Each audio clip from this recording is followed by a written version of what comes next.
Chocolate collars are pretty easy to make, and they're so beautiful and elegant. In today's cake, I'll demonstrate how to use a transfer sheet to really make it pop, and we'll find out how a paint roller brought it all together.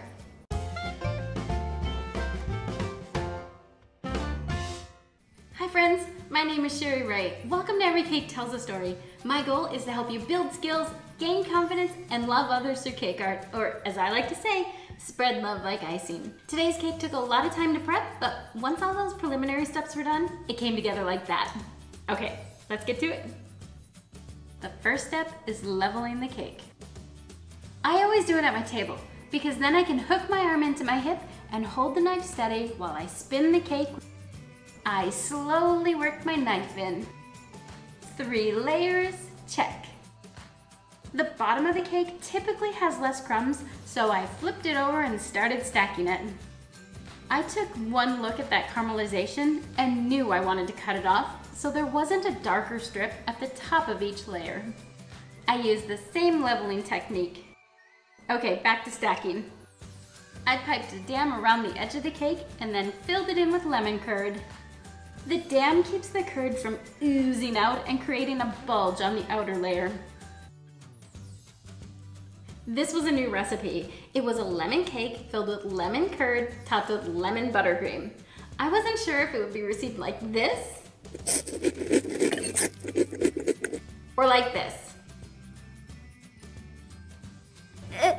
You'll have to stick around to the end to find out if my 5 taste testers had a Kung Fu Panda response or a kids eating lemons reaction. The last thing I did to prep the cake was trim the edges to get rid of the caramelization there too. I just did small cuts around the whole cake. Then I used my new favorite icer tip to ice the top of the cake. Smoothed out the top some.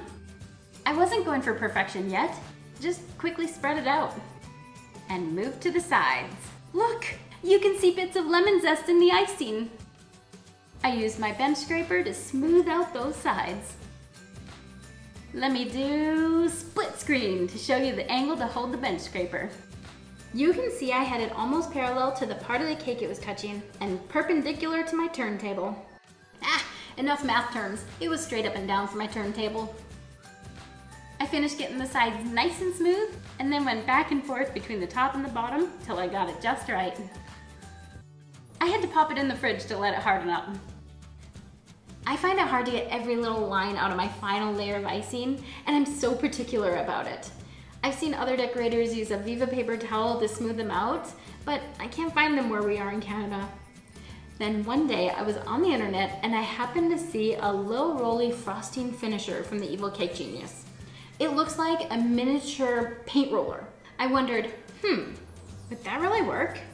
And then I had an idea. I hopped in the car and drove up to Dollarama and bought one of their little paint rollers, but it's not food grade, so I iced the back of a plate and it worked. That little rolly was in my cart so fast, but wait, there was a clearance tab.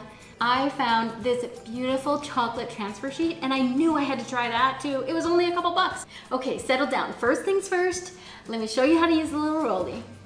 I rolled it in some powdered sugar, tapped out the excess, and then simply rolled the cake.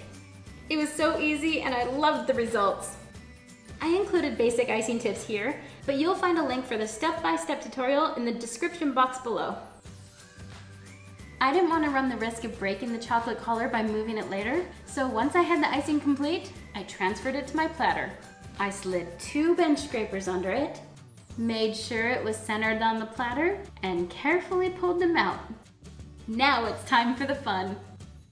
I've done several cakes with chocolate collars, but never one with a beautiful transfer design. To start with, I had to carefully measure the height of the cake, then measure the transfer sheet. I placed my plastic graph paper under it to help keep my line straight. Once I had the line marked, I double checked it. My dad always says, measure twice, cut once. Measure twice, check. I used a piece of the plastic acetate to protect the sheet from the heat of my hand, then used the craft knife to cut it to size.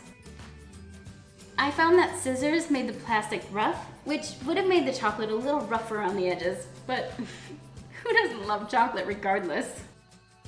I had to cut 2 strips to size since one wasn't enough. Thankfully, I was able to use the first one as a guide. I lined up the sheets and did it again. Then I had to tape the 2 pieces together. You can tell which side has the chocolate on just by touch. So make sure to tape the smooth, no chocolate side. Check the length again.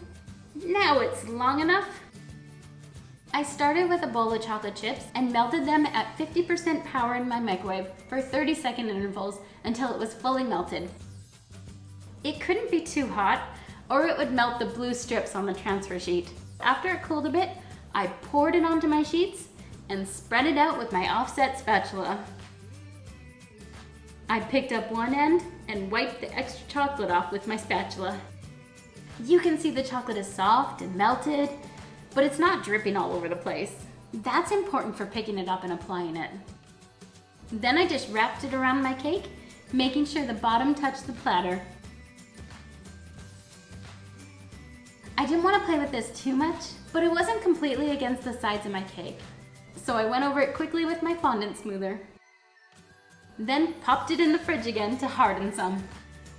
Time for the magic. So I peeled the acetate away. When I got halfway, I paused and cut the excess at the seam where they overlapped. Sure, the next piece of acetate would have pulled it off, but it can break that overlapping piece unevenly. It's much better to slow down and use a knife to get that clean cut instead. Then I was able to go back and peel that second sheet off. Even though I cleaned it up, I still went slowly at that joint because I still had it overlapping a tiny bit. I scored it back a little further and it came off perfectly. Magic. See that spot that's missing some blue? I missed a step, but I have a topper to make still, so I'll show you that step in a minute. I repeated all those chocolate steps with some white candy melts. Here's that step I missed. After spreading the candy, I picked up my sheet and dropped it on the counter a few times to let gravity do some extra work and attach those 2 colors. I didn't want these pieces to be one long strip, so once the candy cooled a bit, I cleaned up the edges and cut lines through it. I wanted a few of the pieces to curl a bit, so to do this, I put a piece of acetate on top of it, then rolled it up to harden in place. I pulled them off after a little while, and they looked so cool! At this point, I had a choice to make. We can do this the easy way or we can do this the hard way. The hard way? I decided to sprinkle chocolate all over the top of the cake, so I shredded chocolate chips. The easy way would have been to simply sprinkle cocoa powder over the top of it, but I like to bring texture and depth to each of my cakes, and chocolate chips did a better job at that. But doesn't it look great? The final step for this cake was to slide those white chocolate pieces down into the cake as the cake topper. Remember how I spent extra time getting it perfectly level and smooth? Yeah, look, you can't even see the top at all. But at least I know I love my little rolly. Let's take a look at the completed cake.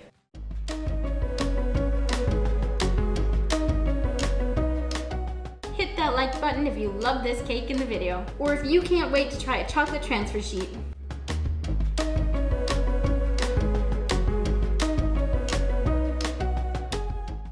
I'm so glad I got to try this new technique. I'm pretty sure if I were selling cakes, I would be including these colored cakes with the chocolate transfer designs because it has such a wow factor. Okay, remember my 5 taste testers? I wasn't sure if it would be too lemony for them because I love lemon, so I just kept pouring it on in. Yeah, it was like a punch in the face for them. Oops. Next, I'd love to show you how to wrap a cake with marbled buttercream. Click right here and I'll see you over there. Bye, friends!